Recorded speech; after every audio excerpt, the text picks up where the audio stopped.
사랑과 마음 상담센터에서 보내드리는 성령 안에서 믿음의 자가진단 최종입니다. 지금까지 우리는 로마서를 통해서 그리스도의 계시에 관한 일치성이라는 큰 주제 속에서 77번의 시간을 나누었습니다. 오늘은 이제 로마서를 어제 다 마침으로 해서 여러분들이 보내주신 간단한 깨달음에 대한 이야기와 또 오늘 앞에 나와 있는 참가자 세 분과 한번 조금 길 수도 있지만 말씀을 나눠보려고 합니다. 저는 이 그리스도의 계시에 관한 일치성을 시작하면서 어떤 얘기부터 시작했냐면, 과연 복음이라는 것이 무엇인가? 기쁜 소식이죠. 복된 소리. 우리가 들은 좋은 소식, 기쁜 소식. 이것은 예수 그리스도에 관한 이야기였습니다. 근데 예수 그리스도는 하나님이셨습니다. 우리는 지금 하나님에 대한 이야기를 전해 듣고 또 하나님에 대한 이야기를 전하는 자입니다. 구체적으로 말하면 예수 그리스도에 대한 얘기를 듣고 깨닫고 듣고 깨달은 이야기를 내 거가 돼서 내 이야기로 전하는 사람들입니다. 이것을 십자가의 증인이라고 말을 하죠. 우리는 그리스도에 관한 이야기를 듣고 정말 기쁘셨는지 정말 좋았는지 이것이 내 신앙의 가름입니다. 근데 기쁘고 좋은 이 감정이 예수 그리스도로 말미암아 생겼는데 왜 생겼냐고 합니다. 예수 그리스도 그분 자체로 생긴 것이냐, 아니면 예수 그리스도가 주시는 떡고물 때문에 그런 것이냐, 예수 그리스도 그분 자체냐, 예수님이 주실 수 있는 전지전능성에서 나오는 기능의 문제냐, 이런 걸 분별해야 된다 그랬죠. 그래서 여기서 참 하나님을 찾느냐, 내 탐심이 투사된 우상을 섬기느냐, 이런 얘기도 했죠. 로마서를 통해서 우리는 바울이 깨달은 그 예수 그리스도의 복음, 그리스도에 대한 이야기, 그 이야기를 통해서 지금 21세기를 살아가는 우리 바울이 깨달음을 갖고 2000년이 지난 지금인데, 그리스도에 대한 이야기는 2000년 아니라 3000년, 4000년, 억만 년이 흘러도 변할 수 없는 이야기입니다.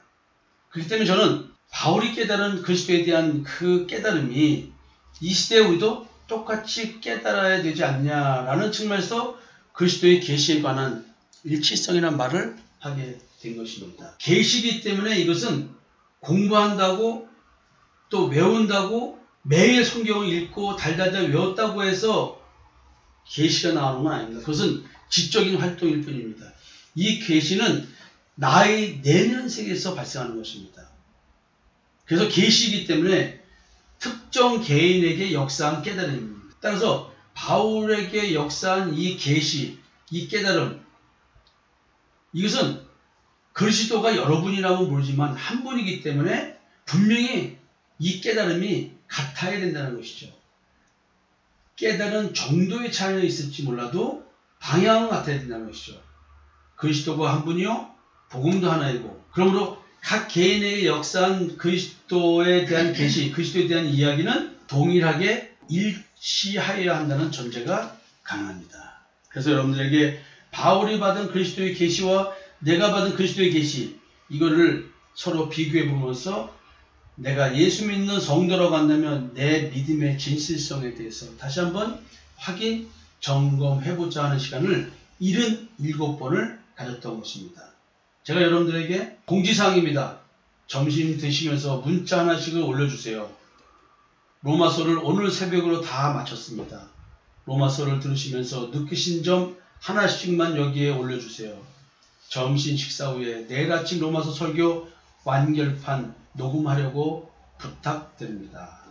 녹음하려고요. 부탁드립니다. 이렇게 썼어요. 그랬더니 이제 몇 분이 올려주셨습니다. 김광수 집사님께서 믿음의 자가진단 로마서 편 말씀을 들으면서 바울이 깨달은 부분과 맞춰 보면서 어느 정도 믿음의 퍼즐이 맞춰지는 부분이 있었습니다. 아직은 완벽하게 딱 들어맞지는 않지만 그동안 목사님을 통하여 들은 말씀들이 정말 대단한 말씀들이었다라고 생각했다는 것이죠. 그 이유가 뭐냐 이렇게 말씀하셨네요. 한 성령이기 때문이라는 사실을 알게 되었다. 긴 시간 동안 새벽마다 말씀을 전해주셔서 감사하고 핵심적인 말씀하셨습니다. 사랑합니다. 예, 할렐루야. 네, 말만 하지 마세요. 성경 분명히 말합니다. 말로 사랑한다고 하지 마라. 반드시 뭘 거시게 해야 된다고 했어요. 예, 보겠습니다. 강은하 장로님이 이런 말씀하셨네요. 바울에게 하신 말씀이 지금 현재 나에게도 적용되고 있다는 것이 놀랍습니다. 율법적 말씀 해석으로 나 자신을 정죄하고 가족을 멸망의 길로 가게 하고 있었습니다. 어우, 무서운 말씀하셨네요. 빛빛 주임으로 이제서야 참 신이신 주님께 가는 길을 알게 된 것 같습니다. 이야, 엄청난 신앙적 고백입니다. 이제 방향을 잡고 똑바로 구원을 향해서 걸어가고 계시네요. 민자원 선생이 썼네요. 예전보다 제 자신의 내면과 더욱 깊이 있게 연결지어서 들을 수 있던 시간이었습니다. 그리고 상담 이런 설명을 덧붙여서 설명해 주시니 내 무의식에서 지배받고 있는 것들이 어떻게 현실로 반영되어 나타나고 있는지를 더 실제적으로 느낄 수 있었습니다.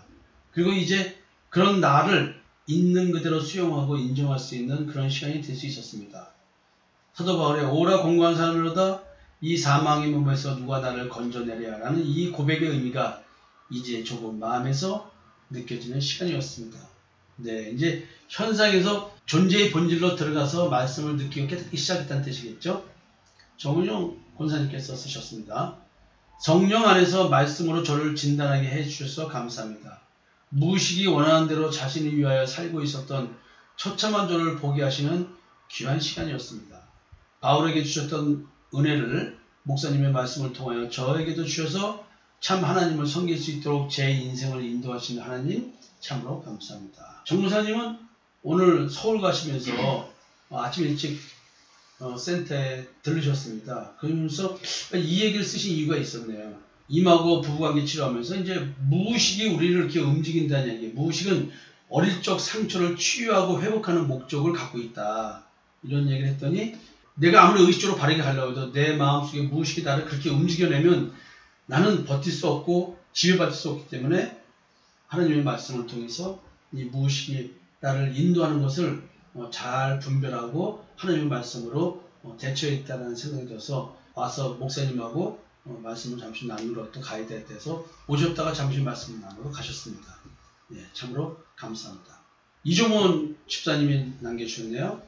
영으로 주님을 만난 자들이 한 공동체 안에서 관계를 맺으며 서로를 통해 자신의 내면을 보며 격려하고 위로하는 가운데 치유가 있고 믿음의 성장이 있는 소중한 시간을 갖고 있음을 다시금 깨닫습니다.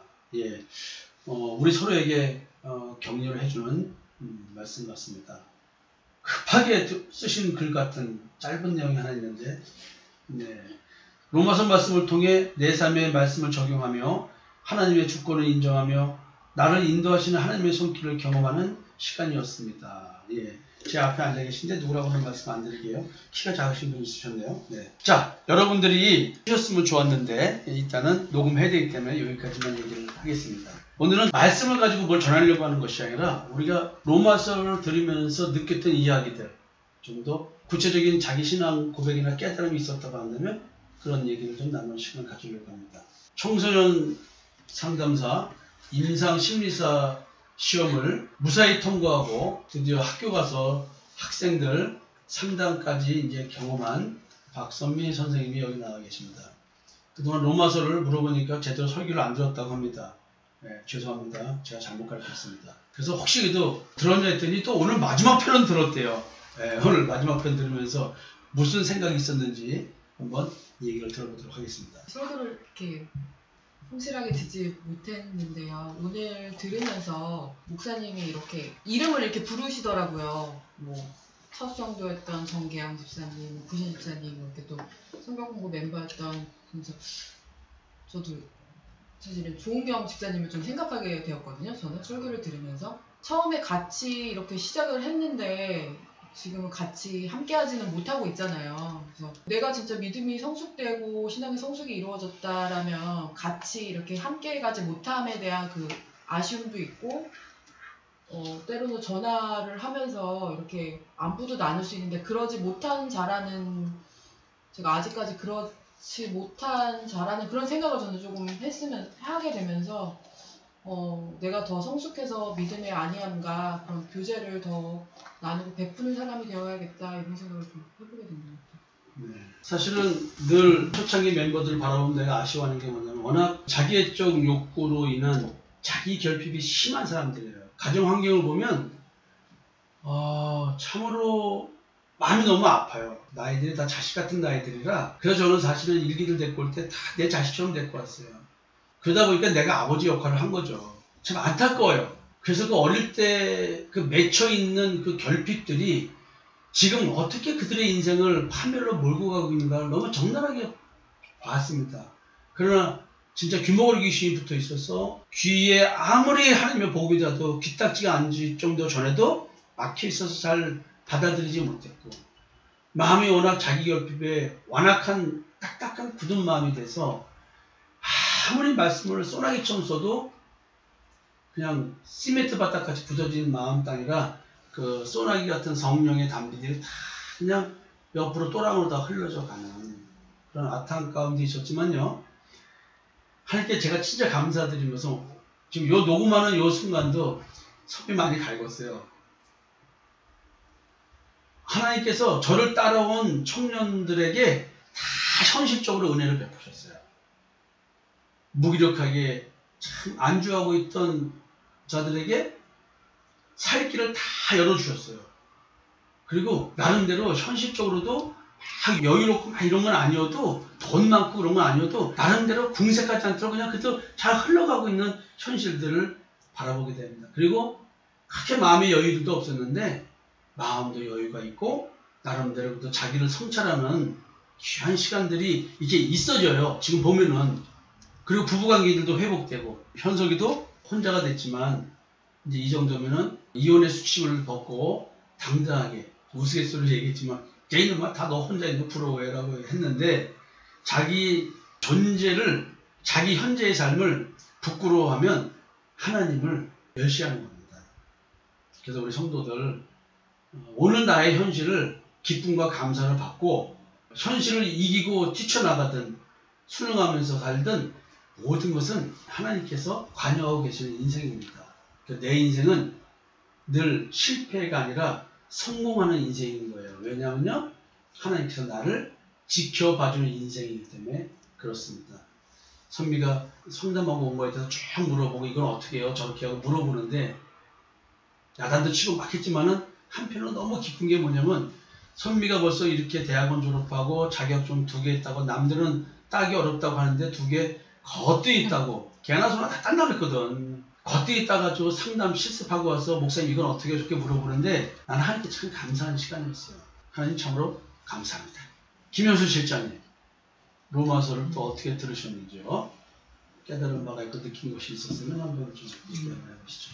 네, 저는 뭐 아까 카톡에 올린 거 말씀을 그렇게 깨달았고요. 또 다른 로마서를 통해서 이제 사도 바울의 그 마음, 사도 바울의 마음, 즉 하나님의 마음을 좀 더 알게 된 계기가 되었던 것 같아요. 그게 하나님의 마음이 결국은 하나님께서 목사님을 통해서 그 하나님의 마음, 사랑을 알게 해주시고 경험케 해주신 거라는 것을 다시금 깨닫게 되는 그런 시간이었던 것 같아요. 그래서 로마서를 통해서 거의 대부분 성도와 성도 간의 그 사랑, 주님의 마음을 품어라 성도 간의 그 사랑을 결국은 얘기를 하시는 것 같더라고요. 그래서 하나님 목사님을 통해서 저희가 또 들은 말씀은 형제사랑, 이 공동체 안에서의 형제사랑, 그리고 또 복음을 전할 때에 그 율법자들에게 그 형제사랑, 그 사랑을 더욱더 주민의 마음을 품으면서 전할 수 있고 사랑을 영향을 미칠 수 있는 것은 그 사랑을 받아본 자만이 줄 수 있는 거기 때문에요. 로마서 말씀을 통해서 목사님이 사랑을 느낀 그런 시간이었습니다. 오늘 다들 이상하게 출탈하셔가지고 평상시보다 현저하게 줄은 인원으로 얘기를 나누겠습니다. 말씀드렸죠. 로마서를 정리하려고 하는 게 아니라 이런 깨달음에 대한 이야기를 들으신 분들하고 나눠보려고 했던 겁니다. 라이브로 한다면 전화로 연결해서 통화를 해서 이렇게 탁 또 하고 방송의 재미가 이런 게 있죠. 누구하고 나눠볼까요? 지금 통화할 수 있는 분이? 지금 통화할 수 있는 분이 누구 있을까요? 예, 지금 전화를 제가 합니다. 예. 예, 전화를 겁니다.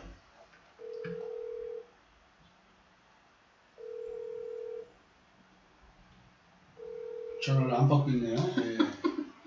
평상시 같은 전화를 제딱 받았을 때 전화를 안 받네요. 예진이한테 전화했는데 네, 제가 집사람들에게 예진 자고 대답을 깨보려고 했더니 장난 한번 쳤더니 네. 자, 여러분 로마서를 통해서 분명히 우리는 너무 심오한 내용이기 때문에 77번 가지고 또 느끼고 깨닫기는 어렵고요. 다시 이제 이거 가지고 성도들 간에 조금씩 그룹 토의를 해나가면서 또 자기 적용이 이루어져야 됩니다. 또 강의 설교를 하겠지만 여러분들은 하루 15분, 20분 사이에 드리는 이 말씀을 가지고 자기 거화하면서 자기에게 적용된 하나님의 말씀을 또 성도들과 나눠야 됩니다. 로마서는 전부 다 깊은 내용이다 보니까 여러분들이 이 로마서 그리고 히브리서, 전 히브리서 참 좋아해요. 로마서하고. 진짜 이 인간 내면의 세계에 대한 얘기를 하고 있는 이 바울의 이야기 너무나 심오하고 너무나 좋은 거예요. 예를 들어서 로마서 6장 7장에서 죄가 악이 우리가 함께한다는 얘기를 하면서 오라나는 공고한 사람을 했다. 이 사망의 몸에서 누가 나를 건져내랴 라는 절규를 하면서 8장으로 탁 넘으면서 그러므로라는 이 전환점, 그러므로 누가 나를 건져내랴, 그러므로 공고한 사람이라는 것은 나는 정죄 받을 수밖에 없는 존재라는 거예요. 지옥 갈 수밖에 없는 존재라는 사실을 깨닫는 겁니다. 나는 내 속에 선을 발견할 수 없는 존재라는 이 처참한 사실, 이런 자기 존재를 인정할 수 있을까요? 이걸 깨닫습니다. 그러면서 말합니다. 그러므로 이제 그리스도 예수 안에 있는 자에게는 결코 정죄함이 없나니. 결국 사도 바울은 자기 옳담으로 자기를 정죄하지 않는 자가 복이 있다고 또 얘기했죠. 로마서에서. 그러니까 이 정죄함이라는 게 뭘까요? 이 정죄함으로 인해서 오라 나는 공고한 사람이로다 라는 말이 나온다는 것이죠. 이는 정죄함이 없는 이유는 그리스도 예수 안에 있는 생명의 성령의 법이 죄와 사망의 법에서 너를 해방하였습니다. 죄의 지배에서 해방되었기 때문에 못하는 거죠. 그런데 죄의 지배에서 해방되면 내 마음속에 정죄함이 사라지기 때문에 곤고함이 없어진다는 얘기입니다. 이게 어마어마한 실존적 변화죠. 저는 이런 말씀을 읽을 때마다 진짜 어마어마한 거다. 진짜 마음의 깊은 곳, 심층 심리, 그 무의식 세계의 저 깊은 곳에 숨어있는 그 거짓됨이 들춰지는, 그리고 뿌리 박혀있는 원형으로서의 그 선악을 알게 한 나무의 열매를 먹은 원죄를 갖고 있는 존재의 삶, 그거를 성령께서 예수 그리스도의 핏뿌림이 나를 그렇게 깨닫게 해주신다는 것이죠. 여러분, 로마서는 이제 간단한 소감을 통해서 마치려고 합니다. 다음 주부터는 또 다른 내용으로 여러분들을 찾아뵙겠습니다. 그동안 77번 로마서 들으시느라고 수고하셨고요. 또 깨달아 주셔서 참으로 감사합니다. 처음 말씀드린 것처럼 그리스도의 계시의 그 일치성, 이 일치성을 한번 고민해보면서 다시 한번 좀 쭉 더 들어보셨으면 좋겠습니다. 그리스도의 계시에 관한 일치성, 바울이 깨달은 예수 그리스도에 대한 이야기, 내가 깨달은 그리스도에 대한 이야기, 오늘 이것이 내 신앙의 믿음의 진실성 여부를 가늠합니다. 여러분 감사합니다. 사랑합니다.